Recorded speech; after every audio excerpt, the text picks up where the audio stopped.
Welcome back to my new blog. और आज बात करेंगे कि यूपी कांस्टेबल का मेरा कैसा क्या स्कोर रहा और मेरे कितने मार्क्स बने। जैसा कि आप लोगों को पता ही होगा, मैं यूपी टेट की प्रिपरेशन स्टार्ट कर रही थी यूपी कांस्टेबल में, और पहले मैंने एसआई का भी एग्ज़ाम दिया था। और बेबी की वजह से, क्योंकि बेबी 1 ईयर का बेबी हो गया है, तो 1 ईयर में क्योंकि मेरा सी सेशन हुआ था तो बहुत सारी ऐसी प्रॉब्लम्स आई जो कि 1 ईयर में मेरी पढ़ाई कंटिन्यू नहीं हो पाई, जिसकी वजह से मैं सीक्वेंस में अच्छे से पढ़ाई नहीं कर पाई। और क्योंकि ऑपरेशन से बेबी होना और बहुत सारी ऐसी मतलब सिचुएशंस आई, कंडीशंस आई कि मैं पढ़ाई नहीं कर पाई और उतना फोकस के साथ नहीं कर पाई। और मैंने एसआई का भी एग्ज़ाम दिया, इतना हार्ड नहीं आया था, इस वजह से मैं इतना स्कोर कर पाई। और पहले की पढ़ाई मेरी तब काम आई थी।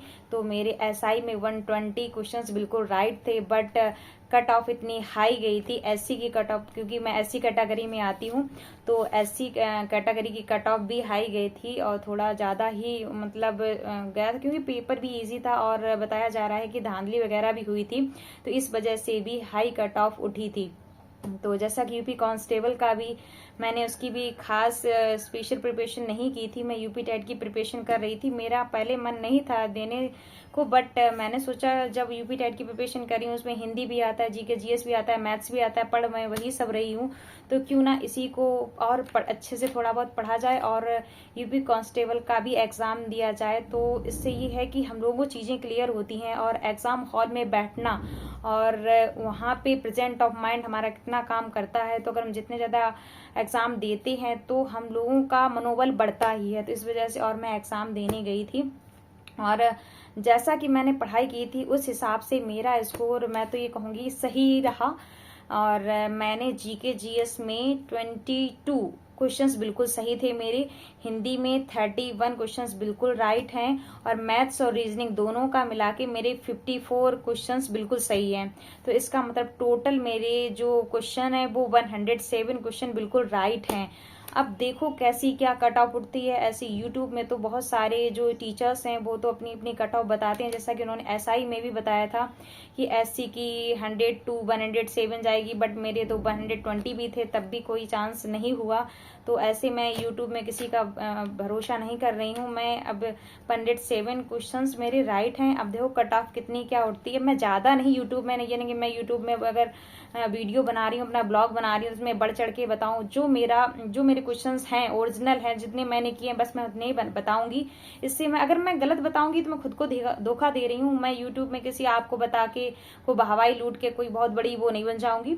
इस वजह से जो मेरे राइट है मैंने वही बताए हैं। मेरे जीके जीएस में 22 क्वेश्चन सही है, तो बस जो जितना मैंने किया है बस मैं वही बताऊंगी। तो टोटल मेरे यूपी कांस्टेबल जो 8 जून को सेकेंड शिफ्ट में एग्जाम हुआ था, 107 क्वेश्चन ही बिल्कुल राइट हैं। जैसा कि मैंने RWA के जो टीचर्स हैं उन्होंने आज वीडियो, उन्होंने पूरा मॉक का जो एग्ज़ाम हुआ था पेपर का पूरा डाल दिया था, तो मैंने पूरा उनसे अच्छा जो सही है वो सही लगा, जो गलत है उसको मैंने वहीं पे काट दिया था, तो वो मैंने किया। तो टोटल मेरे क्वेश्चन 107 सही हैं। अब देखो एससी कैटेगरी की कितनी कट ऑफ जाए। मैं इस पर ज़्यादा फोकस नहीं कर रही हूँ, इसमें होगा या नहीं होगा। अब मैं आप लोगों को ज़्यादा फोकस नहीं करना चाहिए। आपको नेक्स्ट एग्जाम की अपनी जो भी आप कंपटीशन एग्जाम की तैयारी कर रहे हैं, अगर आपका अच्छा स्कोर है, फिर भी आप अगर आपको लगता है हो जाएगा तो सबसे बेस्ट है। अगर आपके मैं तो ये कहूंगी अगर आपके 150 में से 140 बिल्कुल सही है तो आप फिजिकल की तैयारी करना स्टार्ट कर दीजिए। फिर भी आप थोड़ा थोड़ा और नेक्स्ट एग्जाम जिसकी तैयारी करें उसका पढ़ते रहिएगा, क्योंकि जिस तरह से पेपर लीक हो रहे हैं तो उस तरह से कुछ समझ में नहीं आ रहा है कि होगा या नहीं होगा। इस वजह से आप अपनी पढ़ाई कंटिन्यू रखिए। तो मैं तो अभी तो यूपी टेट की ही प्रिपरेशन कर रही हूँ। बेबी की वजह से थोड़ी चीज़ें मुश्किल होती हैं, दिन में नहीं पढ़ पाती हूँ क्योंकि उसे भी संभालना होता है। 6 मंथ का था तब तक तो चीज़ें सही थी, क्योंकि लेटा रहता है, फिर भी हमें भी प्रॉब्लम होती थी क्योंकि फर्स्ट टाइम मेरा ऑपरेशन हुआ है, सी सेक्शन से बेबी हुआ था, तो दिक्कतें ज़्यादा रहती थी।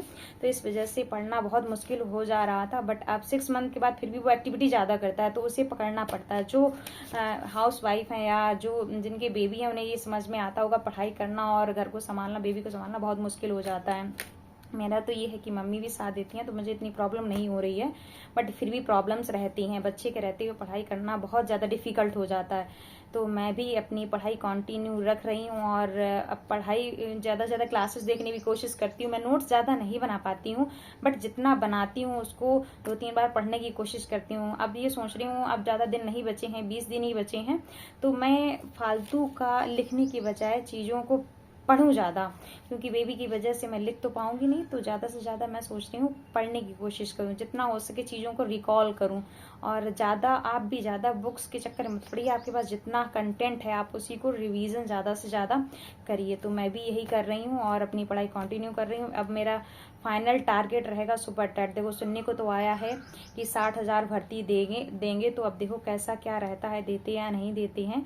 तो वैसे ही टेट के बाद प्रक्रिया शुरू हो जाएगी, तो फिर मैं भी सुपर टेट की प्रिपरेशन से अब तो बिल्कुल मतलब समझो जी जान लगा के मुझे करना है, एक सीट अपनी पक्की करनी ही है।